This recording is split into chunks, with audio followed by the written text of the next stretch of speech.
My teacher, and I've had many teachers in my life. I've had geography teachers and physics teachers and English teachers and French teachers and Spanish teachers. But I always say my teacher in the sense of referring to Tara Singh, because he was the first human being that I encountered in my life that was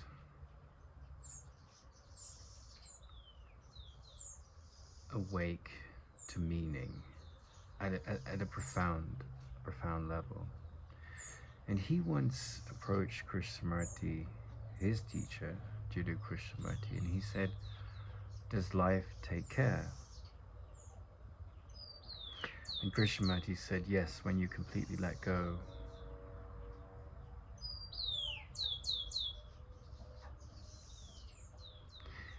And it's true that, the world requires docks and shipyards and hugely complex factories that make cars and planes and petrochemical fertilizer and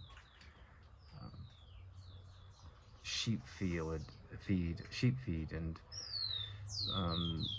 cockroach traps and clothing and all these things that require our effort to feed and shelter the body and protect it. And governments and constitutions and lawyers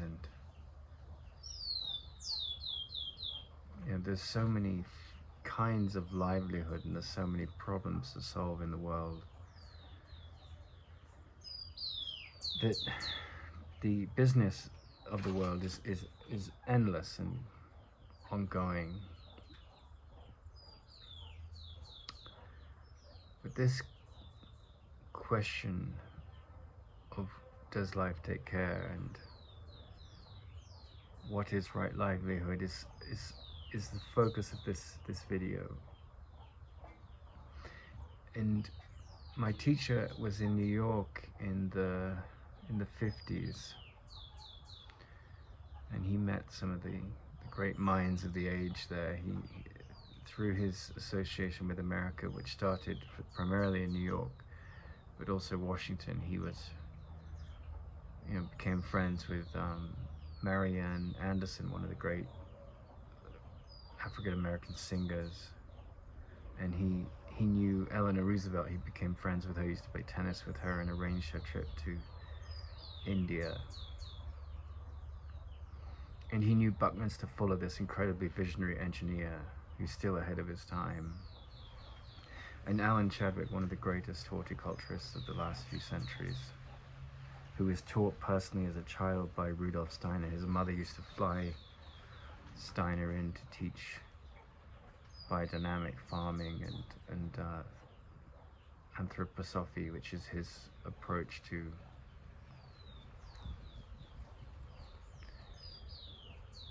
problems of health and education and farming.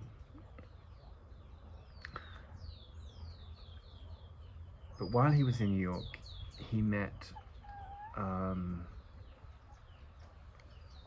believe his name was the Karmapa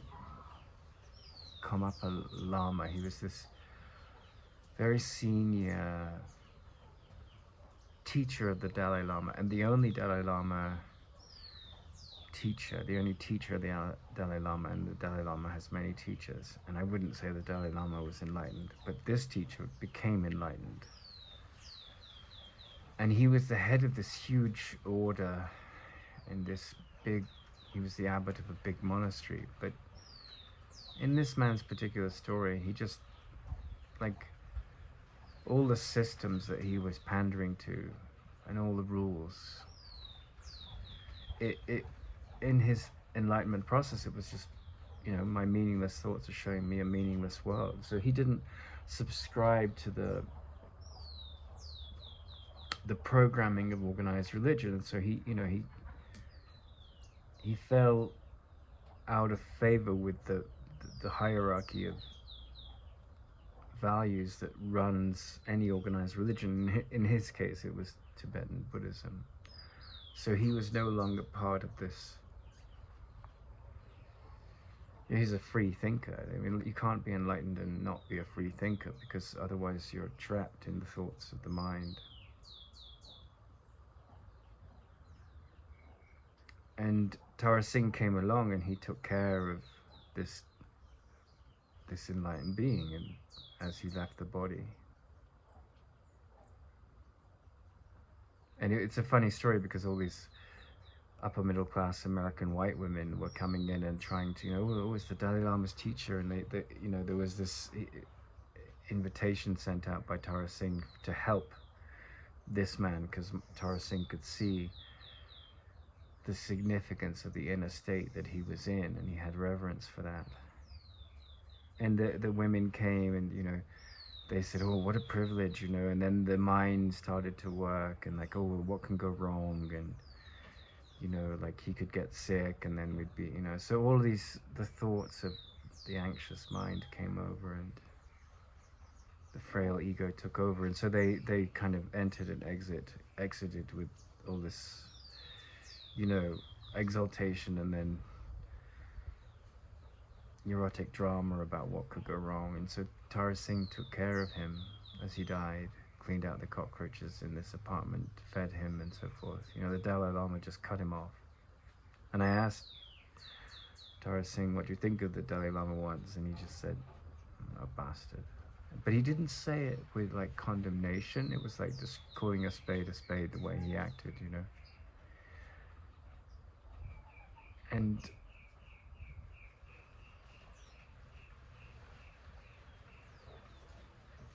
when I set out to create Sutranovum, Bodhi Sutra, I had two models in my mind, One was Sutranovum, well, that came later, but Bodhi Sutra came first. It was like remembering to laugh. Seriousness is,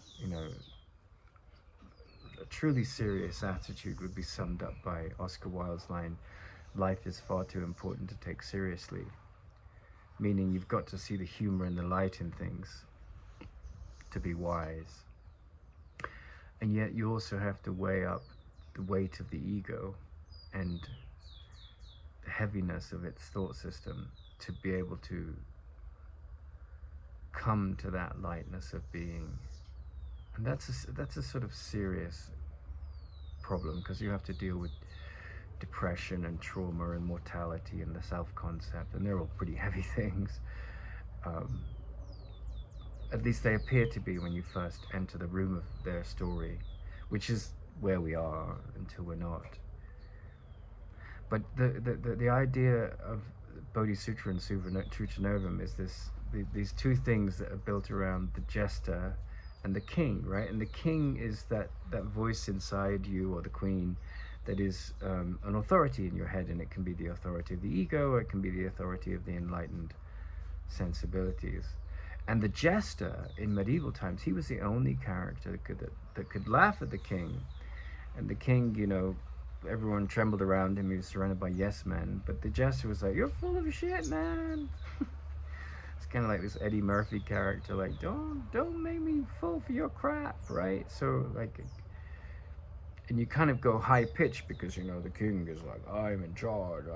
But it's like this capacity to rise high above, like, the seriousness of the world and all the things that come with the responsibility of being a parent, being a human, being someone that has to take care of a body, to find both the folly in the decisions that the king within you or the queen within you makes, and laugh at that without being mockingly unkind, like you're, in every, like, humor, there's either like this decision to side with the ego, which is like, you're unworthy of love, and you're despicable, and you're something, you're a tyrant. And whether it's the tyrant of, I'm a victim of this world, or the tyrant of the victimizer of others, of self, which is, the victim mind. When you see yourself as a victim, there's a victimizer, a consciousness that creates that victim inside you. You can't separate the two. And so this this dance between responsibility and then laughing at that part of the mind that gets trapped in the identity of who I think I am. Is this a game of who the fuck am I? You know, there's a lot of comedy around that sort of. That's a very strong sort of trope that you see in comedy. Is like someone comes in and there's this hierarchy of authorities, and the beauty of this character. And it's the same story in one of my favorite novels by Hermann Hesse, The Glass Bead Game, Magister Ludai. Is this character rises to the top of the ranks of the system and then just is no longer part of it because he sees it's all silly. It has its role to play until you know, it's like great writers have said, you know, learn the rules until you can break them. You know, learn, you know, so these structures in the world have a certain role to play, but then any liberated mind is not going to fall for the traps of the organized belief systems of the world. They're always going to outgrow that because they'll see something beyond the limitations of a culture and its trappings, its conditionings.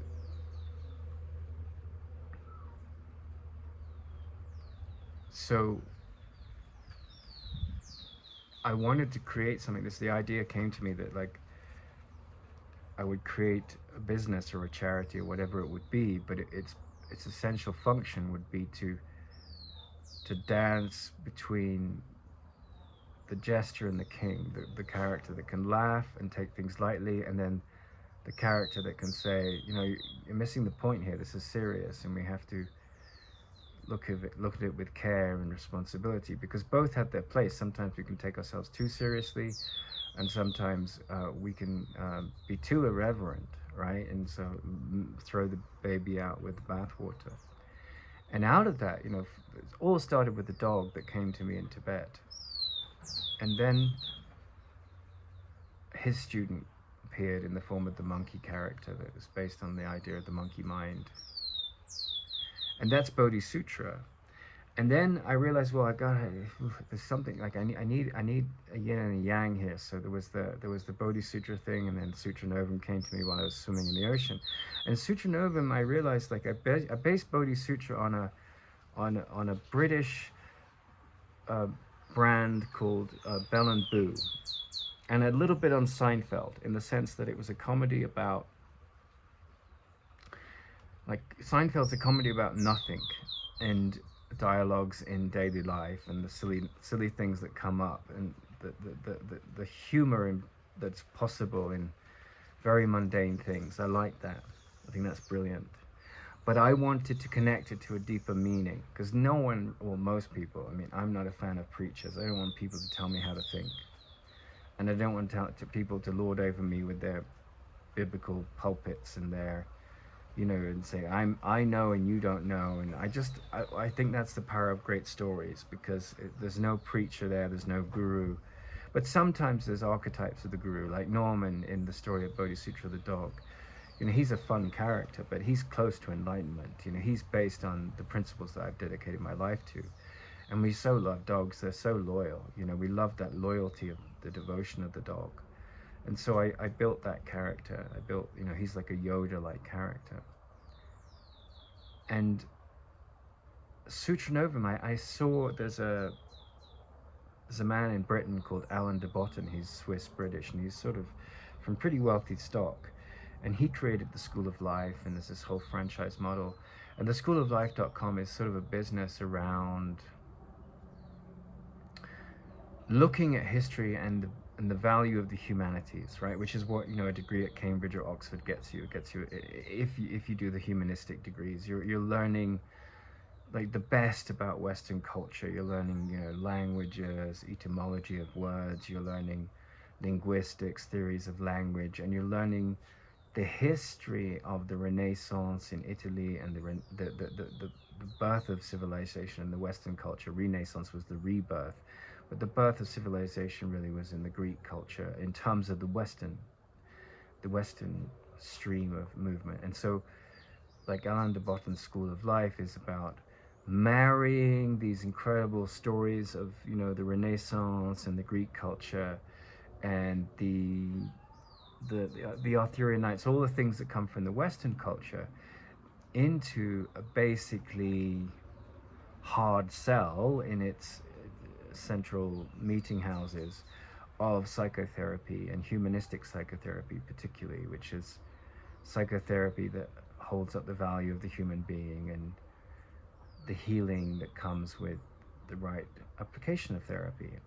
And if you look at his website, he's got lots of products that are built around that and services, and they're all valuable and they've done extremely well. And then he's built a franchise so you can go, and it's basically for creatives, because if you think about it, if you're working in the creative industry, that means if you're working as an ad developer or a production assistant or a producer, and all of these kind of characters you find in the capital cities of places like Amsterdam, London, you know, New York, where obviously New York's not a capital, but it's where these creatives are. And so he felt that having a business model which supported the creativity of these people and their psychotherapy and their needs in a very fast changing, you know, dog eats dog world would be supportive. And then he expanded out, and he sort of helps people that are doing GCSEs and baccalaureate and all these things that, you know, cultivate the modern human in the school system. So, you know, he produces content that is really top notch, and it definitely is touching on the psychotherapeutic and psychospiritual values that keep the society on a track that's valuable and consistent with what we associate with civilization and democracy. So I was impressed by that, and then he brought this incredible graphic design in, and I wanted to do that with sutranovum. And it started out that I wanted to you know, bridge two problems, like the problems of the world and then the problems of the psyche. And I'm mostly interested now in the problems of the psyche.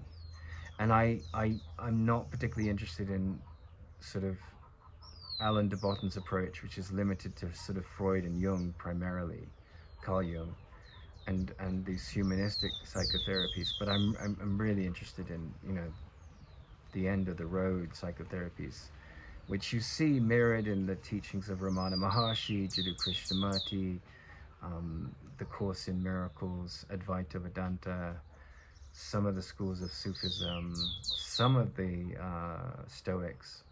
So I wanted to focus on that niche. It was like, yeah, there's not enough to like heal the body and fix the world, but that's not really where I see sutranovum. I'm mostly interested in, you know, what is the end game of evolution and what is the end game of psychotherapy. And so that's sort of, I'm building sutranovum around that vision. And I have a friend that's very passionate about science, and he's helping me.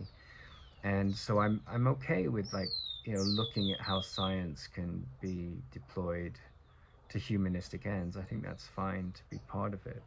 So that's holistic management, the kind of work that Alan Savory is doing in Africa with the Savory Institute.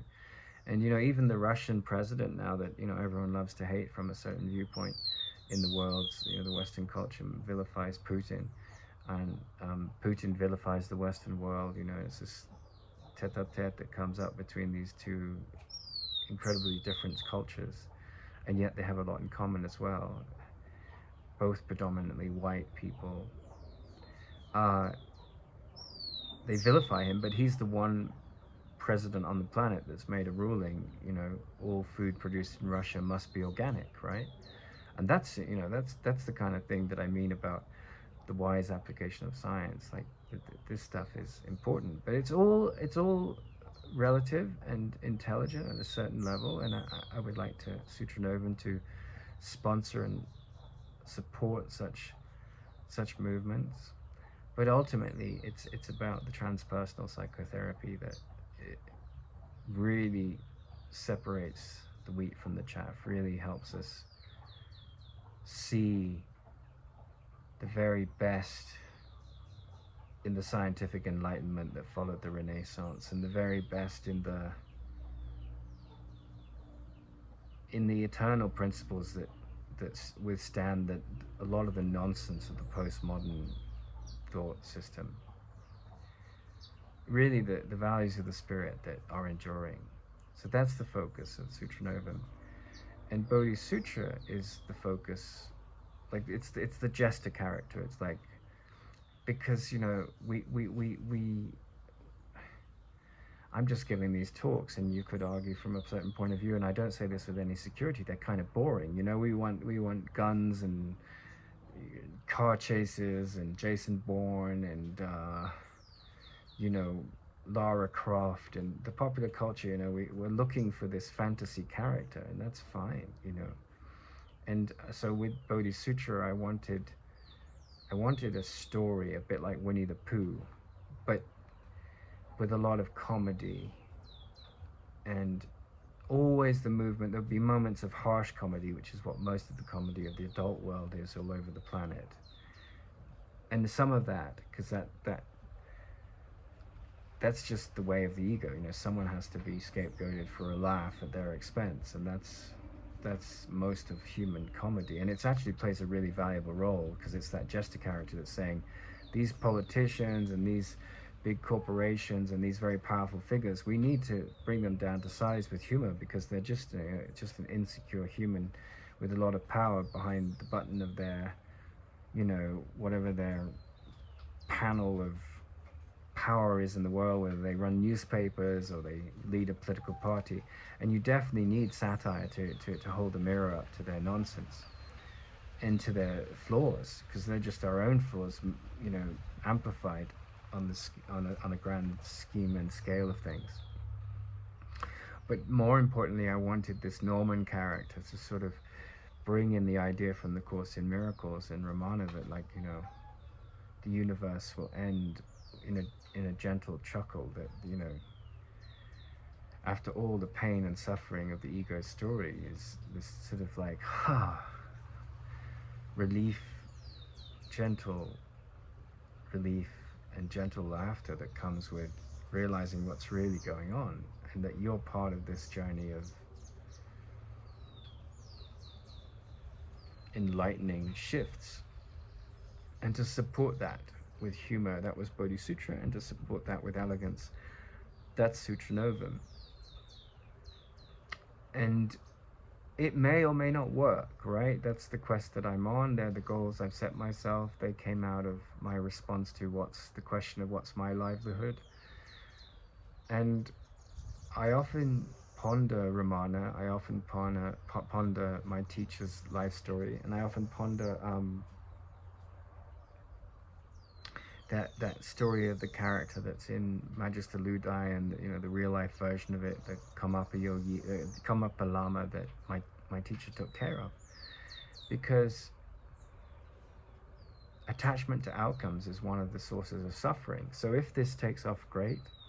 And if it becomes like what I set out to do, which is like a schooloflife.com version in sutranovum.com of a product business where there's bags and t-shirts and maybe games which support a shift towards enlightenment and shift towards a happier mind within the customer, then great. That's a wonderful aspiration to have supported. I can't see any harm with that. Now, hopefully the products will be ethically sourced and so forth, But then you have to, there's the example of Nisargadatta, and he was someone that you might say became enlightened. There's different arguments about whether he did or not, but I think he was an extraordinary character in India, and he just sold cigarettes. And people say, well, what's so good about cigarettes? They cause cancer and they make you ill and so forth. But the values of the world, you can always get trapped in doing, like trying to please the values of the enlightened ego, right? And the enlightened ego is, you've got to have organic food over inorganic food, and you've got to have, everything has to be pure, and you have to wear white gowns and look very holy, and like you see this kind of like spiritual ego in any kind of religious system. There's always like, oh, I'm more holy than you because I did the ritual better, or I'm more holy than you because I meditated for longer.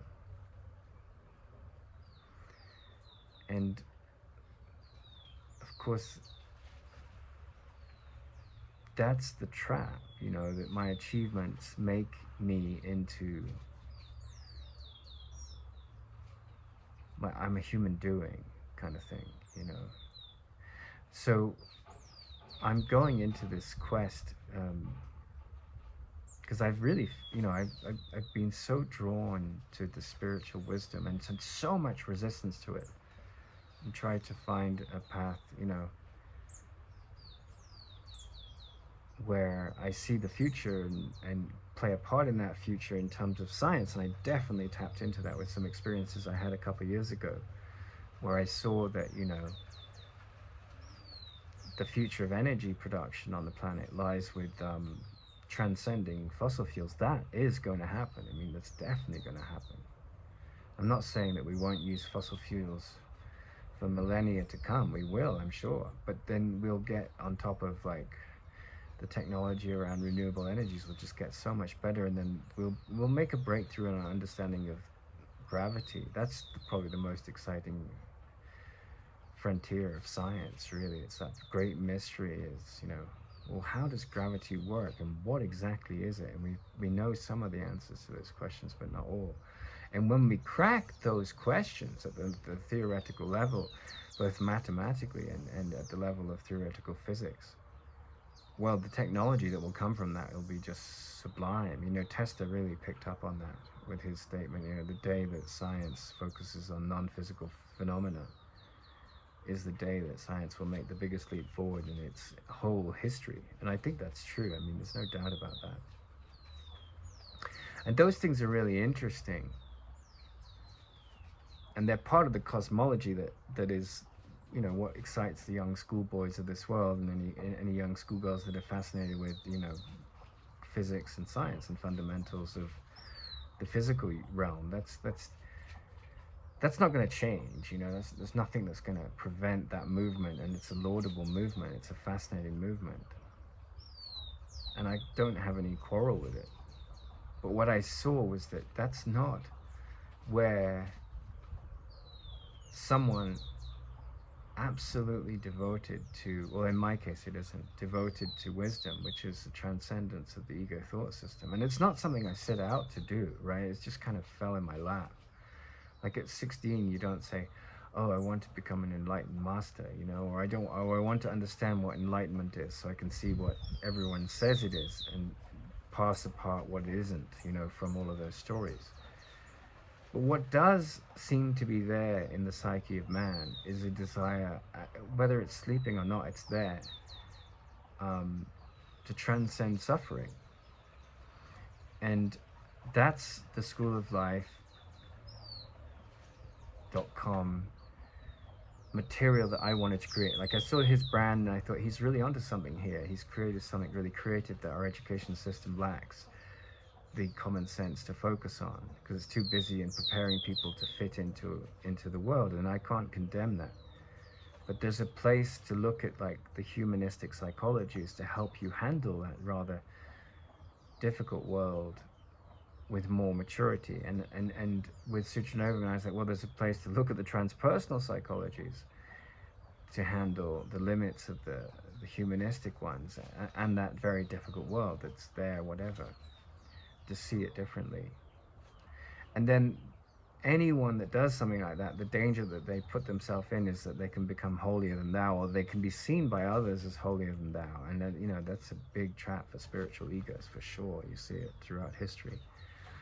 So I said, well, you know, who's my favorite comedian from the mythological stories of the world? And it's definitely Mullah Nasruddin. You know, he's just in a scoot. And I would say the closest kind of parallel to him in modern times is the American comedian George Carlin. And so I said, well, there's always going to be this irreverent character in me.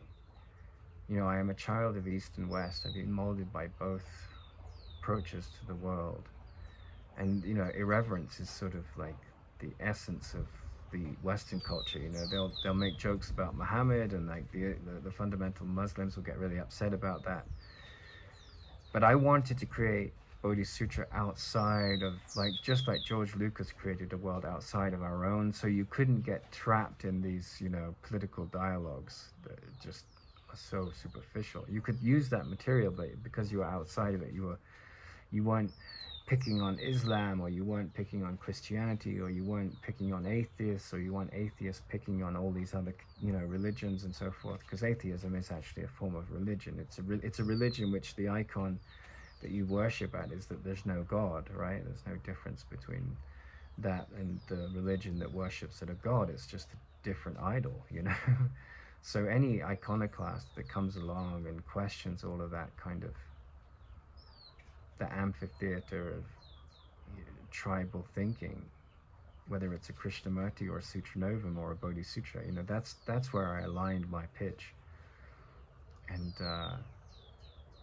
that's where I find my sense of the right livelihood. Now, I haven't made any money off bodhisattva and sutranovum yet. I've been developing the idea in my head for many years. And I think it's got something in common with like Winnie the Pooh and the School of Life. It's like, and Bell and Boo is my character, my example of a modern day business that was built on the internet. So that's where I'm coming from. But whatever you do in life, I think this is one of the crucial things that you sort of come to the awareness of. And the story of the Lama that taught, the Dalai Lama that got enlightened, is really telling. It's not, the big teaching of the Bhagavad Gita is don't be attached to the fruits, right? And that's one of the hardest lessons to learn. You have to learn it like 5,000 times before you start to see what that statement means. At least that's how it has shaped and come forward in my life. The Hollywood ending in the movie is the guy gets the girl and everyone lives happily ever after. But that's a fantasy world. Hollywood is mostly a fantasy world, or it's a horror world, right? And transcending these identities that are miserable and pained, and these identities that are jubilant and triumphant and at the cost of someone else. This is the quest to go beyond, the attachment to the fruits, to go within. And so, I've laid down my vision, I've laid down my problem with finding a right livelihood, and the Buddhists talk about the right livelihood being something that doesn't support war and suffering, and that, I've never had a problem with that, because I'm not condemning the armies of the world. They have their role to play, but I would never join an army. I would always be a pacifist as far as I can tell, because until you end the conflict in yourself, you're always going to have external manifestations of that, and that will always justify armies, and it will always justify border police, and it will always justify aggressive and defensive police forces.